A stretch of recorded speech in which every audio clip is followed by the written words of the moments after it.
Thank you. And thank you so much for coming back to Sarita Talks. These are my favorite interviews because they're with rock stars just like myself.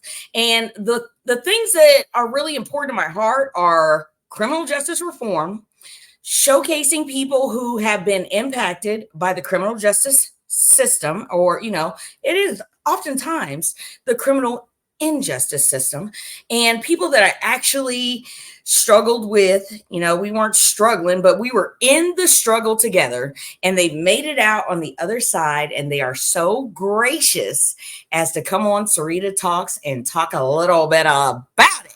And here we have it. Mick Jagger. That's what I used to call her in the penitentiary. Old Mick Jagger. Micki, introduce yourself. Tell us a little bit about how old you are and whatever else you want to say. Hey, I'm Micki. I'm Micki Zaritz, Mick Jagger. 47 years old, living in Springfield. Known Sarita for about 10 years. And I'm doing the thing. Doing good. You surely are. You surely are. And let me tell you, so Micki's got a job at a call center. And I said, she's going to last. She's a salesperson. And we will get around to that here in a second. Micki, tell us about some of the things you've done this time. And I said this time because these are, we got some viewers if you want to throw something in the chat. This is my viewer. This is my viewer right here. That's my little viewer. Oh, you love that cat. That was my emotional support cat. Okay. We've got Effany Andre. Effany, thank you so much. F It Up. That's her podcast. She's also on the news. So if you want to throw some in the chat, please do. We also have a viewer, and this is where I'm supposed to say like, subscribe, and share. Choose. But listen, I can't see the viewers, but you can. Micki, it is so awesome right now to be able to tell you that we made it out. So tell us some of the things you've done. Well, we made it out. Let's see. We're going to a different room. Okay. Well, I work at the call center, and instead of going home to my family this time, I went home to a program because I felt like going to a program, I would be a little more successful. So it gave me some rules and gave me something to start with. So that's why I did that. So okay, and guess what? Program. I'm proud of you because let me tell you, Micki's number one supporter, tell me if I'm wrong, is your mother. Is my mom. That's right. Yes. That's right. Yeah. And sometimes going home to family, they love us so much. Would you agree? Can you finish that sentence? Yeah. I love us so much that they take us down. Yeah. They love us so much they love us right down. They help us go right down. Right. They don't mean to, but they do. So yeah, they don't mean to. They just want to support you. Yeah, but they're supporting us. She's very proud of me though. She's still my biggest supporter. I love it. Yes, she is. I see you all the time with her. And I just love that. Me and my mom, we are like, two peas in a pod. So I want to get to recidivism because a lot of people want to put a face on recidivism. Like it's just, they love going to prison. First of all, that's absolutely incorrect. You have been to prison 3 times. Did you ever love being there? No. Did you ever feel like, these 3 meals are so wonderful? And this is absolutely. But have you heard that? Yeah, of course I've heard that. Yeah. And how did you feel as a real person that's experienced that? Tell us about that. I feel like they are so wrong for saying that. They're so wrong for that because, they don't know. They don't know what it is. They really don't. My cat was at the door. He was wanting in. So I had to let him in. My little cat. He doesn't like to go far away from me. What is the cat's name? Since we're the cat's part of the interview. His name is Mr. Littles. And if he'll stay still, I'll get him and show out. He's taken off. Anyway. Okay. This is Mr. Littles. Mr. Littles. And he is the emotional support cat right here. That's the man right there. That's my man. That's my pride and joy. I love that cat. I made it work so he gets to live in sober living with me, okay? So that's my right. And I bet he gets a lot of love there. He does get a lot of love there. He's spoiled rotten. Okay. Yep. Okay. So I want to talk about also, so the first lie is that people want to be in prison, and that is Just absolutely incorrect. Let me tell you, I was in prison 14 and a half years. I was never happy that that was where I was at, but I made myself happy because I always used to say, they might have my body, but they don't have my mind. Another lie is this, that people want to do drugs because they don't care about their family, they don't care about their kids, and drugs are just so important because that's a lifestyle choice. Well, do you agree, Micki, or Micki? I don't even know where that, I've never called you Micki before in your life. I don't know where that came from either, but it's okay. Hey, Micki, how do you, Micki will eat anything. That's terrible. Anyways, shout out to being 45 over here. Give it to Micki. All right, so Micki, tell us about just addiction. Tell us about addiction. Is terrible. To be a slave to your addiction is terrible. It's a terrible way to live, man. I used to be a slave to my addiction. That was a terrible way to live. To wake up every morning and have my nose dripping and feeling sick because I didn't have no heroin. Yeah. I always would try to save the last shoe, the last piece, man, for the next day. But I always would end up doing it the night before, knowing that I was going to wake up on sick. And just figuring, I always dealt with it like this. I would do this, my hand, like I'll deal with that tomorrow. So that's how I would deal with it. Then I'd wake up and I'd have to deal with the whole cycle all over again. And did you love that lifestyle? Was that where you wanted to be? Absolutely. So that's lie number 2. Yeah.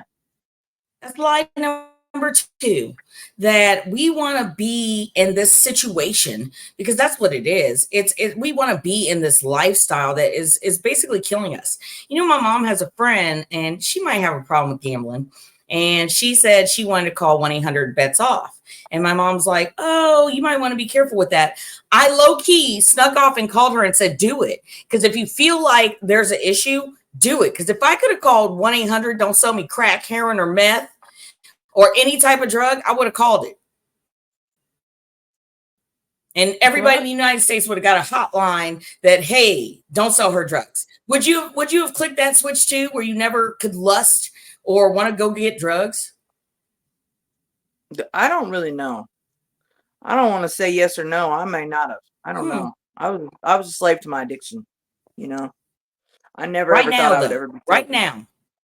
Oh, right now. Right now, where you're at, would you click? Absolutely. Yeah. Absolutely. Yeah, absolutely. When you're in the addiction, though, you are a slave. Yeah. Okay, so when we were talking a little bit before the show started, I asked you this. So would you attribute all 3 of your trips to the penitentiary on drug use? Yes. Every crime I've ever committed had to do with drug use. Okay. Do you want to tell us a little bit about it? I mean, I used to steal a lot. It was for my drug use. You know? Right. So the population of, nothing. I don't know. I just used to steal a lot. It was every crime I've ever committed, every time I've ever been in trouble, it's been behind drugs. Yes. And listen, you don't start, and I'm going to tell people right now, we don't start using drugs thinking that that's where it's going to go. When you first start using drugs, you're like, this is going to be okay. Did you feel that way? Yeah. Yeah. Okay. So when you make it to prison and you get a little time to sober up and you get a chance to reflect, because that's what happened to me. And I tell people I unabashedly, that's a good word, unabashedly, that I was on drugs. Okay. And if I didn't get a 14.5-year sentence, first of all, they could have gave me like 8 or 10 because they really listen, I feel like in a year I could have got it together. Regardless, though, if I wouldn't have committed the heinous crime that I did and been there so long, because a lot of people, and can you agree with this, that a lot of people who have a lot of time are super judgmental on people who come back? Yeah. And I used to say this too, don't block your blessing. And I'm here to tell you right now, if I would have got out from county jail, I would be dead. I would be dead, or I wouldn't be recognizable because I would have went back to the evil addiction of drugs. Does that make me a bad person? No. Does it make you a bad person? Clearly, no. Mr. Littles knows you're a good person. Mr. Littles knows your heart, right?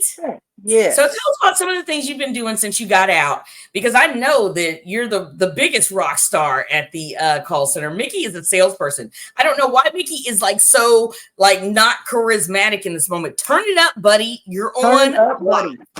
Yeah. Maybe I'm nervous. Okay, I'm a little nervous, Sarita. I'm not That's how used to she doing did me this. in prison too. Charismatic. Okay.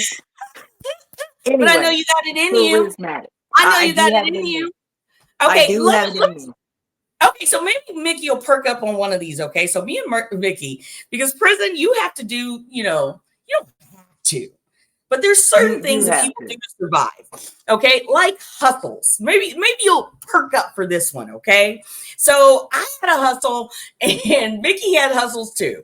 All right, and Micki would always try and cut my throat, and I would find out about it because you would lowball the deals that I had going on. Now these weren't drug deals. Okay, like clearly I was not the Pablo Escobar of the penitentiary.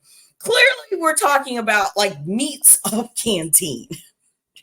So Mickey's 47, I'm 45. Clearly, while this is happening, we are in our 40s, beefing over meats on canteen. Yeah. And who can get the better deal for things like that? Now, there were cigarettes at one point too. So that was a whole nother animal because I was a smoker. So, clearly I don't smoke anymore. Thank God. I don't either. Huh? I don't either. Yes. First of I all, don't have no desire. No desire. That's right. That's right.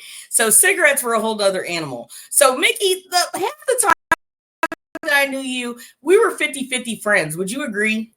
Yes. Yes, we were. Like I wanted to like Micki, I wanted to love on her, but then you would come and cut my throat.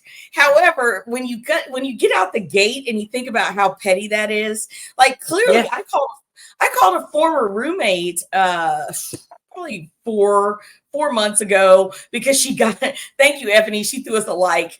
I called a former roommate like 4 months ago and told her she owed me $5 just to get a laugh out of her. Because really? Yeah. I was like, you still owe me $5.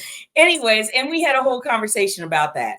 But when you get out here and you look back about how it was so based on, control and I guess like whatever you were being perceived as, and you just always had to, it was always a struggle. It was always a struggle. But Micki, let me tell you, one of the people that I'm proud of is you. Well, thank you. Yeah, Absolutely. I'm proud of you too. You're doing the thing. You deserve it though. You deserve it. And I really feel like that's a lot of times when we come in and out that people don't see our value. And what makes it so bad is that's another reason why people don't like being in prison. I alluded to long timers because I was a long timer. They were always so quick to judge. And I said, hey, God's still working on their testimony, and don't block your blessing by worrying about what somebody else is doing. Just be happy that they made it back. Were there ever times where in addiction you didn't know if you were gonna live or die? Well, yeah, of course.